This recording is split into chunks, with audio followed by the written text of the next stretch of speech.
Everyone, and welcome to this video that we wanted to make about the Dragon Age games by BioWare and EA. It's just really a story, in my opinion, of a little bit of frustration and disappointment about what could have been. I think that these are games that were set up to have everything good, to be at the top of, I guess, the genre. And in my opinion, just kind of fell short of the mark, and sometimes in quite frustrating ways. So we just wanted to air a few thoughts about that. Um, yeah, so I guess you and we both came to them with predominantly two of the games in the series, Dragon Age 2 and Dragon Age Inquisition. Have you had a chance to, I guess, play any more or consume any other content in the series? To be honest, no. Dragon Age Inquisition pretty much single-handedly ended my relationship with Dragon Age as a franchise. I didn't enjoy it, and I think because I started on Dragon Age 2. I'm pretty sure we've played Origins as well, but 2 was the big one that we sort of went all the way through, playing as, I think, Hawk is the main character's name. And that was the first one that sort of drew us in. But I think the signs that the franchise was maybe not as good as a lot of people have hyped it up to be were there from, even as early as Dragon Age 2. So I'd love to sort of air some of that out in this video today and sort of get it out there.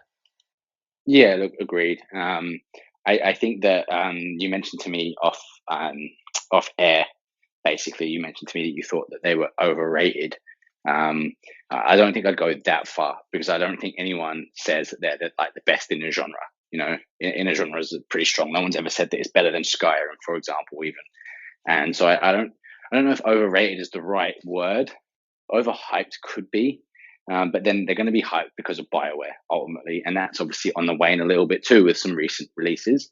But for me personally, I think they are good games. I think overall, they're not bad games, right? Like, we've seen some pretty bad games over the years, and I don't think these are bad games, unless you consider a game that kind of restricts you when you don't think you should be restricted, that kind of forces you to go down the path of leveling up to the point where, for example, just a bear in the woods can take you out in 2 or 3 swipes, and it takes you and your team like 10 minutes of like hacking at it to like get anywhere near killing it, as a bad game, which you probably should.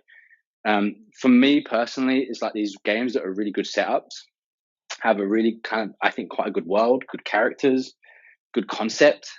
Like if you like Mass Effect, which obviously we love, then Mass Effect, but in an RPG kind of fantasy environment, how can you go wrong? Well, that's how you can go wrong. And I think the level up system in particular is probably the most infuriating one, particularly in Inquisition, that I've ever come across. What do you think? Yeah, so I think they took more cues from MMO games than they did from other RPG games, because I think, even in other RPGs, leveling up is usually an enjoyable and rewarding experience. But and even when you come across enemies that are beyond your level, it's sort of very it's fairly quick for you to be able to tell that maybe you can't do that, and maybe you'll come back later, or you'll run away and return to it later once you've leveled up a bit, and you don't really have to grind in most other RPGs quite as much. But in this, it really does. It feels like you're playing an offline MMO. When for example, in Inquisition, we had this encounter with the bear, and I guess I'll return to it here. We came to it, and I guess our fully armed party of mages and extremely powerful knights and like a rogue that can teleport around isn't strong enough to take out a random wild bear, to the point where we could literally swing at it for 10 minutes and nothing would happen. It would just soak up the damage, because stats are the only reason we can't kill it. Nothing interesting visually is happening. It's just MMO style combat where you just swing and the enemy just swings, and it's just a turn-based timer. And I guess it's kind of the same system as it's kind of the same system as the old KOTOR games, the Knights of the Old Republic games, where it's like D&D dice rolls when you swing, except there isn't really missing, I suppose, but it is just I don't know. It's not rewarding at all. Even when you are the right level, the combat never gets any more interesting.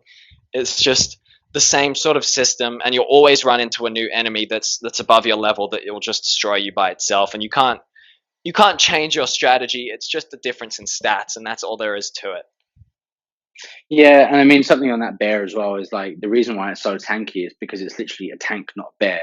Like when you come across a bear in The Witcher 3, for example, um, it's bear sized. It's bigger than a human, but not like you know gargantuan.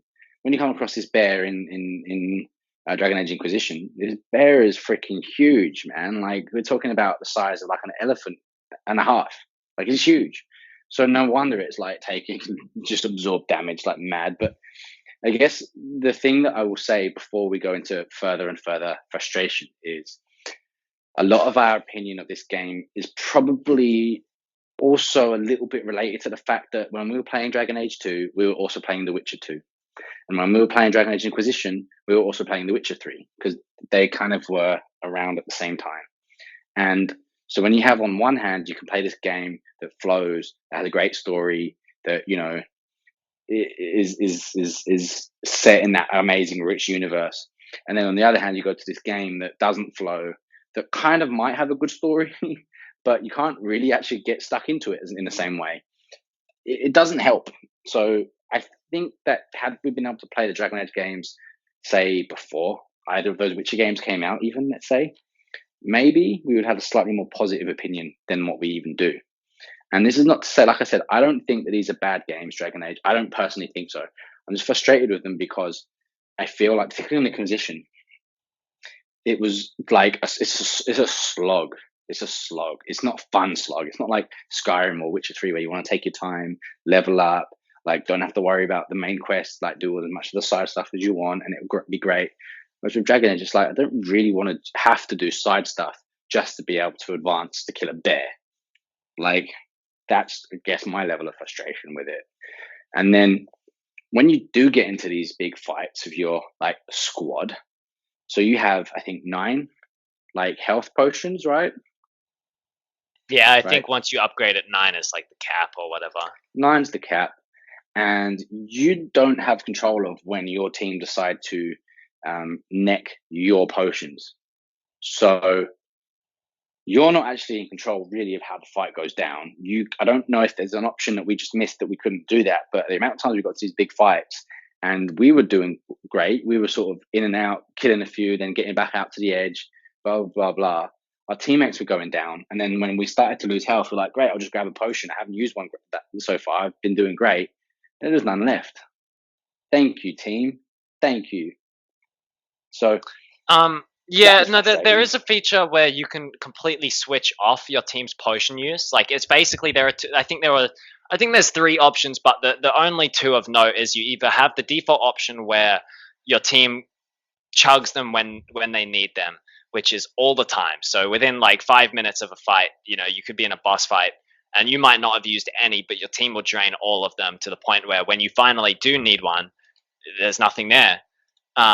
The other option is you completely switch it off, so your team never uses potions at all, which means in which they case will you've got to all die. revive them all the time.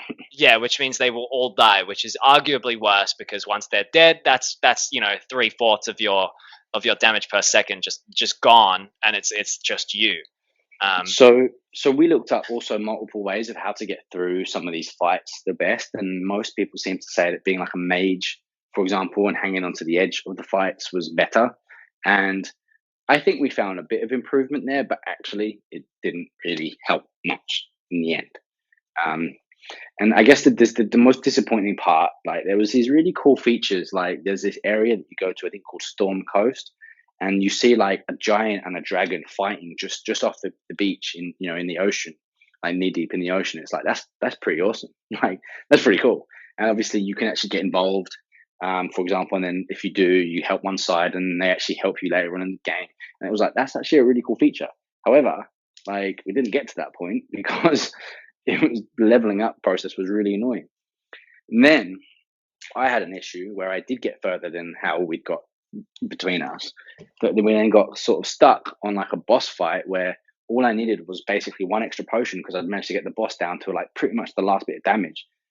But and this was consistent. I did it about 10 times in a row where it got to the same point, the same last bit of damage I needed to take off them. But all of my team were dead. All of my potions were gone. No ability to revive anymore. it's done. Like it's like, oh wow, so I'm stuck on this thing. So it was one of the few games that I've never actually finished.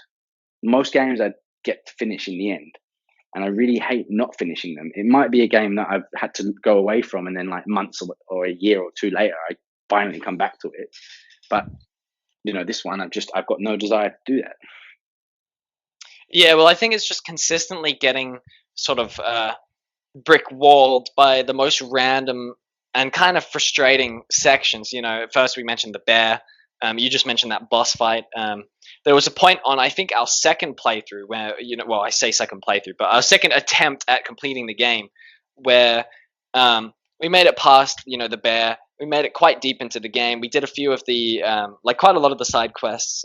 We were actually pretty deep, and there was this area with like an ogre or a troll, or I don't remember what. It was Over, in like yeah, a yeah. yeah, it was in like a catacomb sort of thing, like down a ravine, and it was literally just unkillable. And normally in other games, you look at that and you go, okay, I'll either try a different strategy, see what happens, or I'll turn around and come back later when obviously that's like a wall that says no, you can't go to this area yet because you're not strong enough. Once you can beat sort of the guardian enemy at the front of this area, the rest of it. But it wasn't really like that at all. It was a small side area with a bit of loot behind, if I remember correctly. So it was just sort of like we could have left and gone to grind and then come back only to find out that it was basically all for nothing. And it's just there is no real sense of progression there. It doesn't feel good to play a game like that, especially not an RPG where there's so much room for fantastic development, for formulating your own character, and especially when you have a party of four like that, where you can really like make each character come into their own. You can have your mage, you can have your knight, you can have your rogue, like you can have your archer, whatever. But it just doesn't Right. feel like you're changing anything. So essentially, like what you could do in the Mass Effect game, where you can have your tech specialist, you can have Yeah, your sniper specialist, your biotic specialist, then you can build those guys up. So you've got this really good team between you. And this one, you can do the same thing, but I feel like maybe we're just missing something. But yeah, it just felt very frustrating. And even on Dragon Age 2, I mean, same kind of thing. Like you build yourself up, you can do some more side stuff a bit more, I guess. But a lot of the side stuff in Dragon Age actually gets you into like fetch missions where you have to then go into areas where there are things like tanky bears that you can't beat. Basically, we're very hard to beat and take you completely out, of potions and everything. Um, and so the fact that you've got these early level side like fetch missions in order to help build yourself up, but to be able to do them, you've then got to beat things that you actually need to have been leveled up to like be better. Just like, well, this is going around in circles here, and I don't like it. Like, it's stupid. Which is really frustrating because like Dragon Age 2, which was my first foray into it, I've since played a bit of Origins, and I've watched there's a Japanese anime movie called Dawn of the Seeker, which is actually pretty decent. Um, but Dragon Age 2 is my first foray into it, and there's this awesome setup where you're this kind of wealthy family from a particular like settlement city or whatever. Your mother's originally from another settlement city, and like your city gets overrun by the blight, like this like zombie style thing that comes from nowhere and basically destroys the land and stuff, and basically there becomes a lot of like migrants having to go to this other city, and you're one of them. And even though you're noble, like you still have to start at the bottom when you get to the other city, and there's all these kind of interesting things, right? And essentially, it's a really cool setup. Plus, in the first tutorial mission, you meet Flemeth, which is like a witch that also is a dragon, which is actually really cool, right? Like obviously, it's called Dragon Age, so you're going to expect there to be dragons, and there is right near the start, and you're like, wow, that's awesome. But it doesn't go anywhere.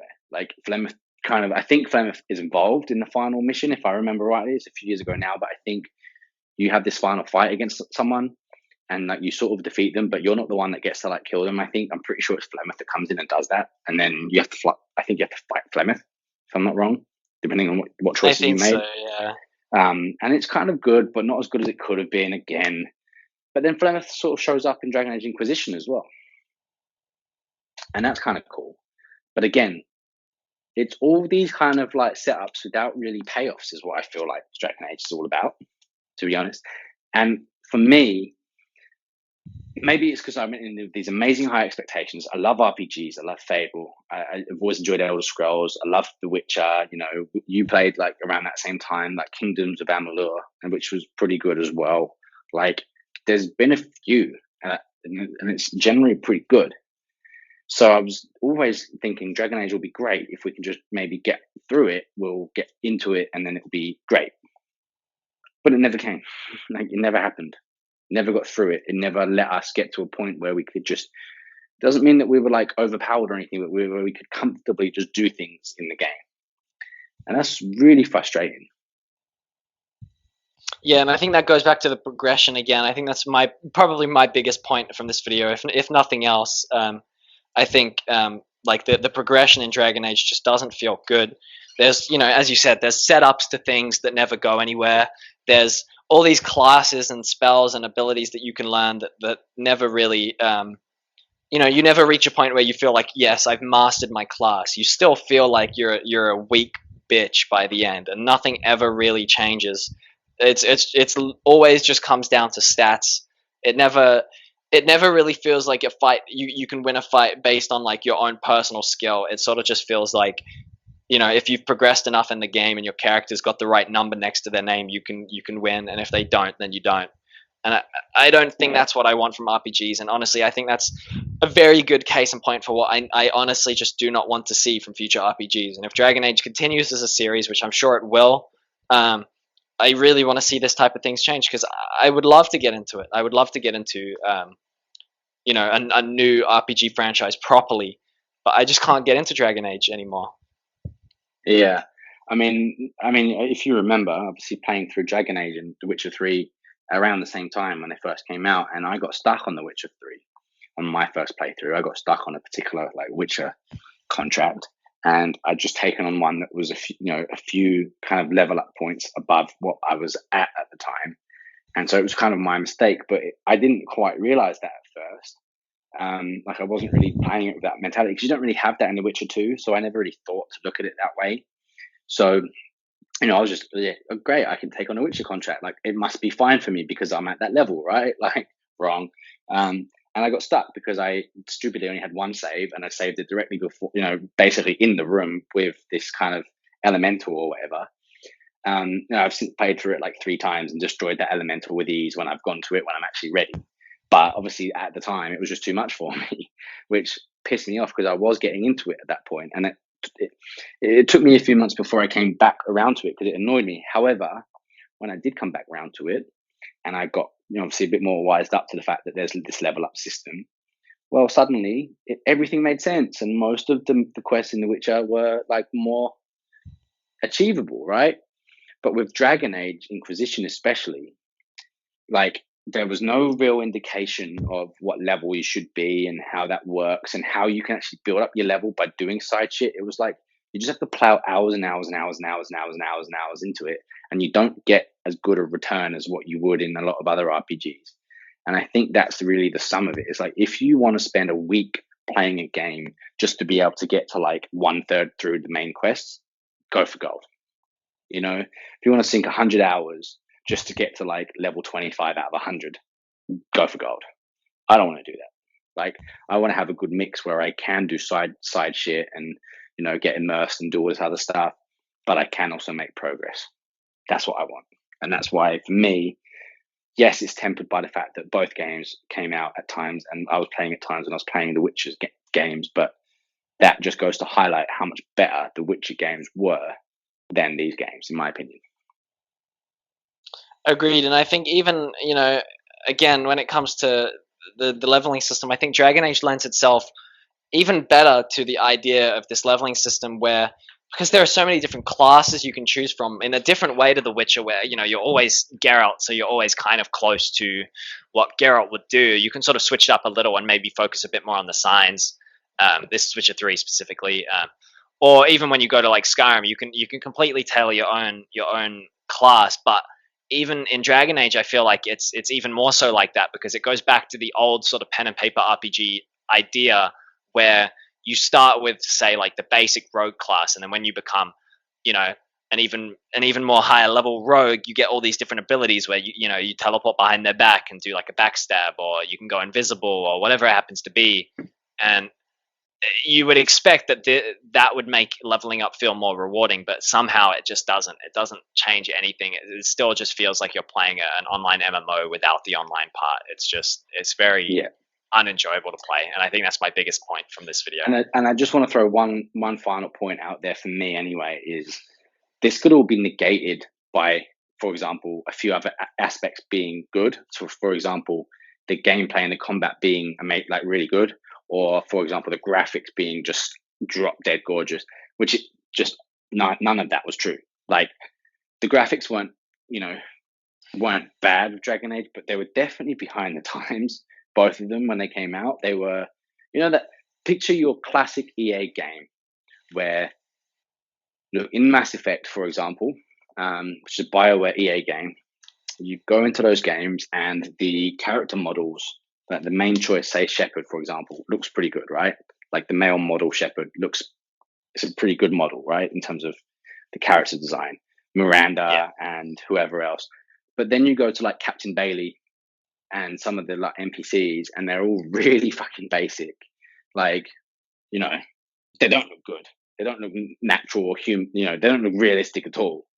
And Dragon Age is like that, but all characters are like that, pretty much. Like none of them look, very few of them at least look more realistic. Like it's not high end graphics either. So it's not like, for example, when I first played Oblivion, Elder Scrolls 4, I think that one is. Yeah. Anyway, when I first played Oblivion, it was at the time when I was like absolutely into Fable, like the Fable Lost Chapters. It was like Lost Chapters wasn't the best in graphics, wasn't the biggest, technically wasn't the best, but it was my favorite because it felt most alive and most fun. I went to Oblivion because it was like, okay, now let's graduate into, adult RPGs effectively. And I could see, from the very first moment when the Emperor in that one is the voice of Patrick Stewart, legendary actor, from the very first setup, you're like, wow, this is obviously on a much bigger level. This is it. This is shit, right? Graphically looks superb, apart from a few motion issues on horses and stuff. But it was a long time ago now.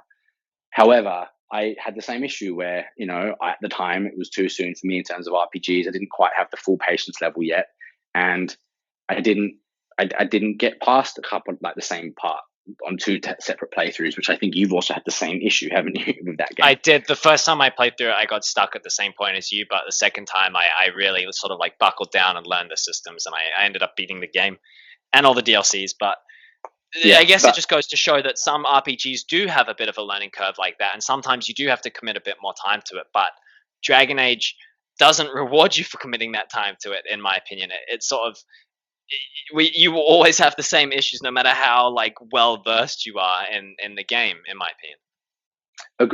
Agreed. And that's the issue that I've had, is that I've given Dragon Age more time than any other in terms of game that I haven't, that's got a learning curve that I've tried to get around, and I never got the reward. I never had a payoff.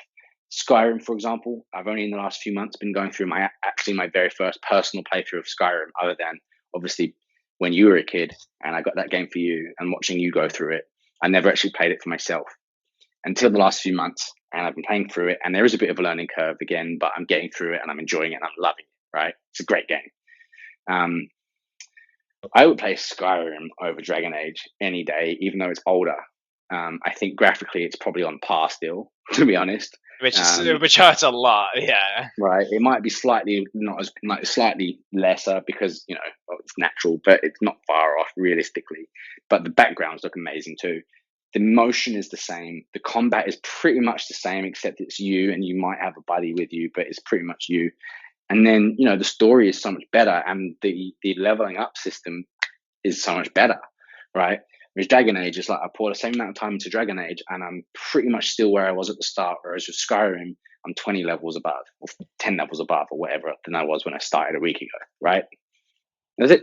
That's really what I want to say about Dragon Age. That's the disappointing part, is that unless we're both missing something massive, which I doubt, right? We've both had the same issue, which is it just feels like you're trying to ice skate uphill. Agreed. I honestly could not put it better myself. I think when RPGs are, I think, both of our favorite sort of genre of game, We definitely think it's a medium that absolutely surpasses, the concepts that movies or other forms of games can present to you. It's just very disappointing when something like this comes out of the RPG sort of sphere, because there's such a vast amount of things you can do with an RPG game, and I don't think Dragon Age really hits the mark on anything. And yeah, as you say, I think it's just like playing it as like trying to ice skate up a hill. Absolutely. Okay, I think I want to leave it there.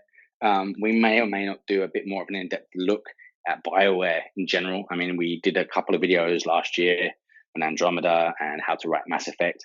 Um, we're going to revisit BioWare because BioWare is a huge topic. So if anyone's interested in that, give us a thumbs up. I mean, we're going to do it anyway.